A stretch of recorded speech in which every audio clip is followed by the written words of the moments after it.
దేశవ్యాప్తంగా ప్రశ్నాపత్రాల లీకేజీ కేసులు విద్యార్థుల్లో తీవ్ర ఆందోళన రేపుతున్నాయి. ముఖ్యంగా నీట్, యూజీసీ నెట్ లాంటి కీలక పరీక్షల్లో జరిగిన అవకతవకలపై కేంద్ర, రాష్ట్ర ప్రభుత్వాలు, న్యాయ వ్యవస్థలు అప్రమత్తమయ్యాయి. తాజాగా కేంద్రం తీసుకున్న నిర్ణయాలతో పాటు మహారాష్ట్రలోని బాంబే హైకోర్టు ప్రత్యేక కోర్టులను ఏర్పాటు చేయడం కీలక పరిణామంగా మారింది. ఆ పరిణామాలపై పూర్తి వివరాలు ఈ ప్రత్యేక కథనంలో.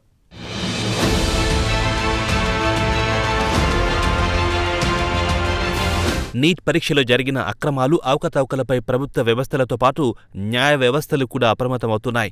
నీట్ యూజీ, యూజీసీ నెట్ లాంటి దేశస్థాయి పరీక్షల్లో ప్రశ్నాపత్రాలు లీక్ అవడం, అనేక రకాల మోసాలు జరగడం దేశవ్యాప్తంగా సంచలనం సృష్టించింది. లక్షలాది విద్యార్థుల భవిష్యత్తుపై ఈ ఘటనలు తీవ్ర ప్రభావం చూపాయి. పరీక్ష వ్యవస్థ మీద నమ్మకాన్ని కోల్పోతున్నామని విద్యార్థులు, తల్లిదండ్రులు ఆవేదన వ్యక్తం చేస్తున్నారు.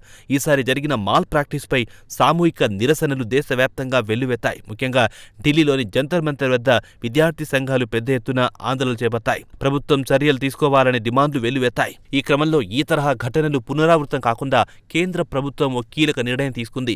ఇటీవల పబ్లిక్ ఎగ్జామినేషన్ యాక్ట్ 2024 అనే కొత్త చట్టాన్ని తీసుకొచ్చింది.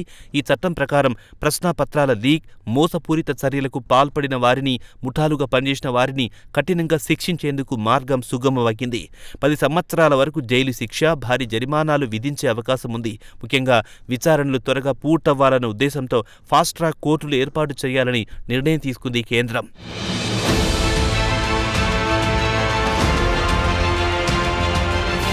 ఈ క్రమంలో ప్రభుత్వం విజ్ఞప్తి మేరకు బాంబే హైకోర్టు మహారాష్ట్రలో 2 ప్రధానమైన జిల్లాల్లో ప్రత్యేక కోర్టులను ఏర్పాటు చేసింది.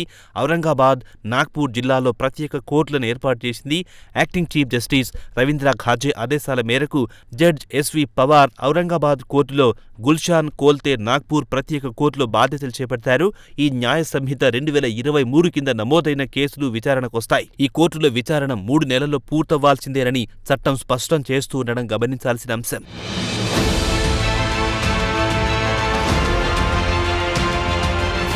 మరోవైపు దేశ రాజధాని ఢిల్లీలో కూడా ప్రత్యేక కోర్టు ఏర్పాటయ్యింది. ఢిల్లీ హైకోర్టు జడ్జి అను గ్రోవర్ బాలీని స్పెషల్ జడ్జిగా నియమించింది. రౌజ్ అవెన్యూ కోర్టులో ఈ కేసుల విచారణ జరుగుతుంది. ఇదే సమయంలో ఇతర రాష్ట్రాల్లోనూ ప్రభుత్వాలు మాల్ ప్రాక్టీసెస్ నివారణకు ప్రత్యేక విచారణ బృందాలు, పోలీస్ కమిటీలు ఏర్పాటు చేస్తున్నాయి. ఆంధ్రప్రదేశ్, తెలంగాణ సహా పలు రాష్ట్రాల్లో ఈపాటికే పరీక్షా నిర్వహణపై ప్రత్యేక నిఘా ఏర్పాటు చేశారు.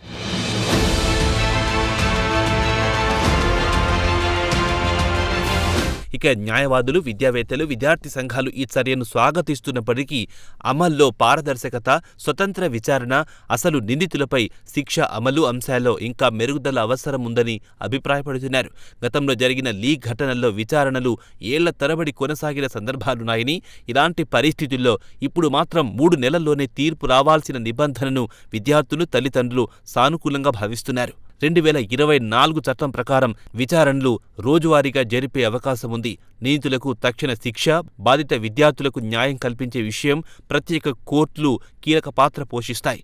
పరీక్షా వ్యవస్థపై నమ్మకం పునరుద్ధరించేందుకు మాల్ ప్రాక్టీసెస్కు అడ్డుకట్ట వేయడంలో ఈ చర్యలు ఎంతవరకు పనిచేస్తాయనేది రేపటి రోజుల్లో తేలిపోతుంది.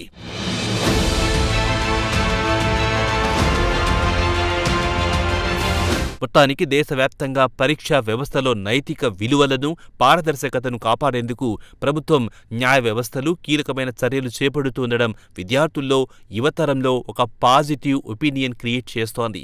ఈ ప్రత్యేక కోర్టులు, కొత్త చట్టాలు విద్యార్థుల న్యాయమైన హక్కులను, వారి భవిష్యత్తును పరిరక్షించడంలో ఎంతవరకు విజయవంతమవుతాయో వేచి చూద్దాం.